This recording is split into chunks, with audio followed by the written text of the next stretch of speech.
In this short life you might as well be brave. The world is not set. You and I are both dark horses. Buckburn was the judge's pet dog. No one in town knows him. He was brought up with no worries. He was free to go wherever he wanted to go.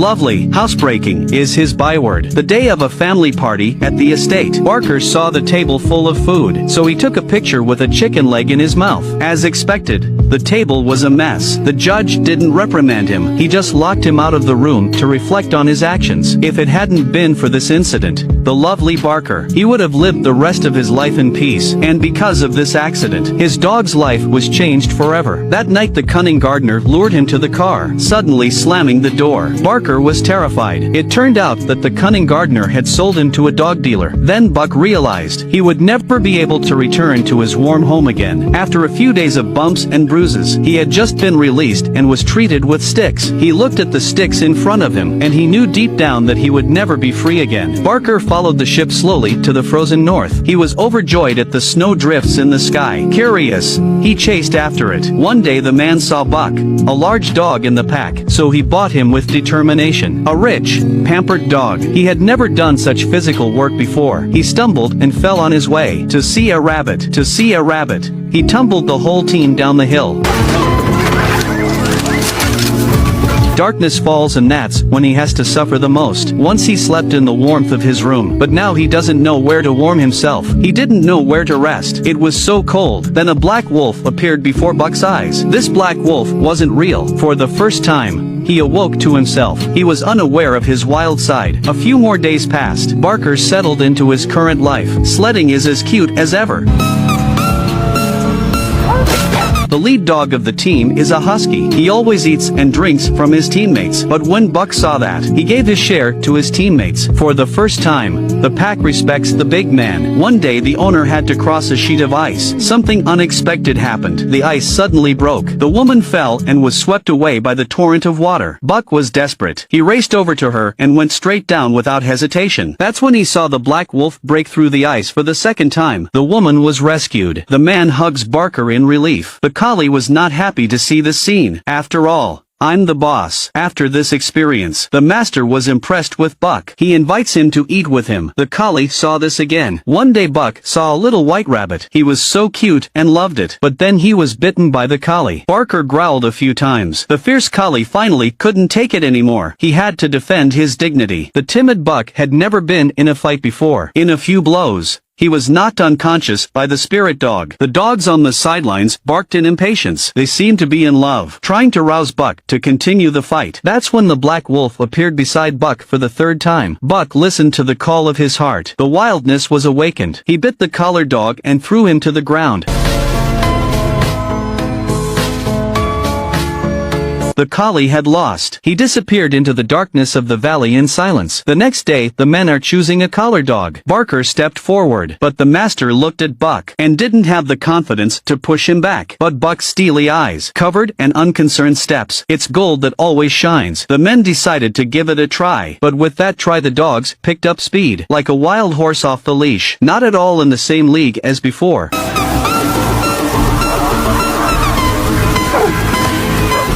Suddenly they noticed that an avalanche had started at the top of the mountain. The master asked for a left turn, but Buck saw a cave. Spirit dogs are capable of making their own judgments, leading the pack to the cave.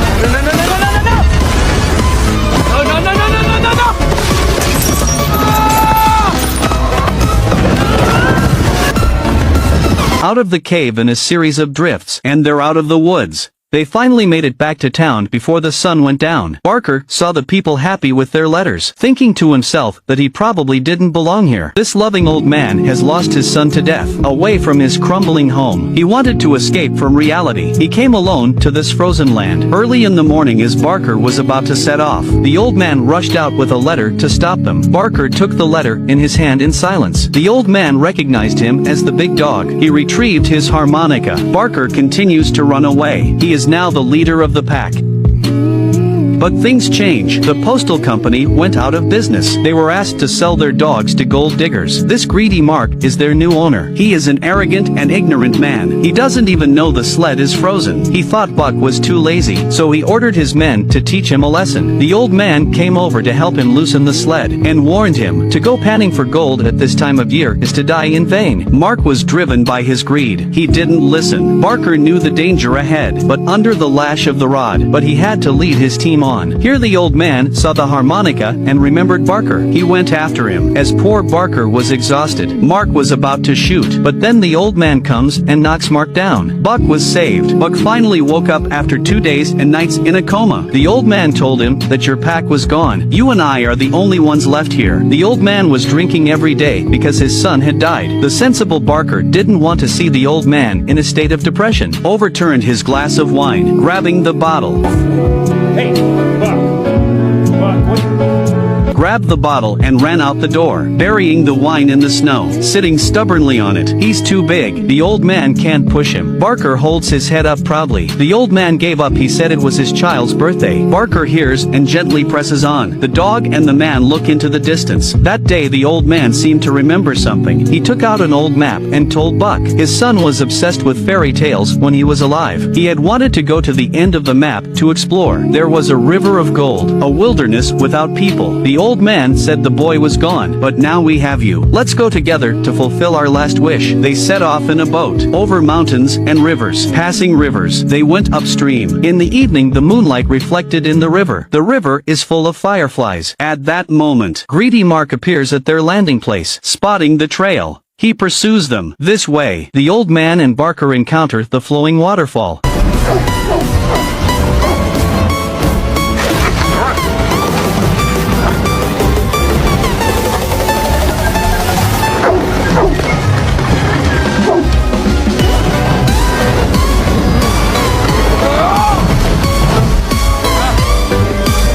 This is so exciting. I love it. They trek on through the mountains. The mountains and rivers are spectacular at sunset. Almost at the end of the map, they continue to walk and making fun.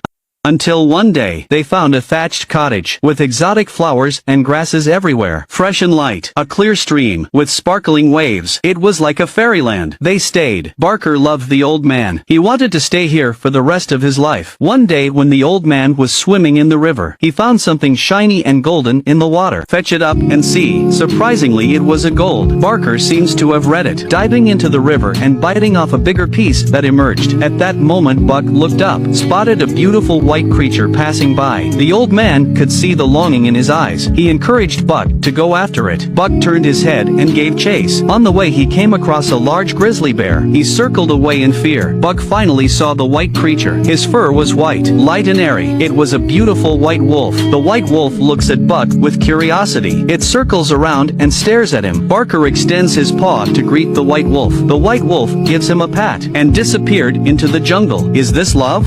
Ever since that day, Buck has visited the white wolf every day. The white wolf is helpless. I am a wolf. You are a dog. Then the wolves spotted a wild boar. When a gray wolf tried to sneak up on him, he slipped and fell into the river. He hugged a dead log that had fallen into the water. The wolves howl around the lake, but none of the wolves dare to go down to save him. At this very moment of crisis, Barker has volunteered to hold up the tree trunk. In a horse stance, he pushes up with all his might. The trunk is lifted. The gray wolf is saved. Buck is now accepted by the wolves. These days, the old man sees a subtle change in Barker, a surprising speed when hunting, patience in waiting.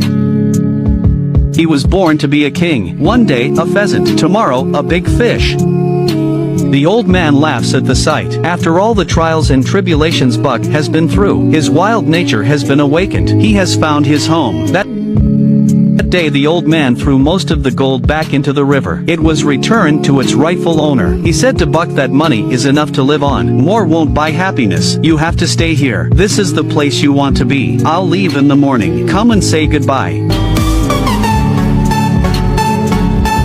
That night the vicious Mark, he came looking for the map. In the panic, the old man's oil lamp fell to the ground. He set fire to the hut. He forced the old man to hand over his gold. The old man said, "Take it. You can't buy the lives of your family with all the wealth you have." Mark's greedy nature was revealed. He was about to hurt the old man when Barker appeared in an instant, leaping out of the sea of fire, and shot the shotgun away. Mark raises his stick. Barker was no longer a coward. He bites down on the stick. He lifts Mark and throws him into the hut. He was instantly engulfed in flames. The old man lay wounded on the ground. Barker walks towards him, showing him his son's picture, asking him to live. Buck and the white wolf snuggled together in the early morning, looking at the crumbling cabin the old man had left. Barker was once a pet dog. Now he is the king of this valley, with offspring of his own, bringing his pack to thrive. They are invincible, fearless. Sometimes we ask, who am I? Where are we going? The truth is that we all have our own destiny. Some are born to be kings, some are born to be kings, but no matter what, if the path beneath our feet is not our choice, then where does the journey end? And no one knows. Don't forget to subscribe for more videos like this on Recap Next.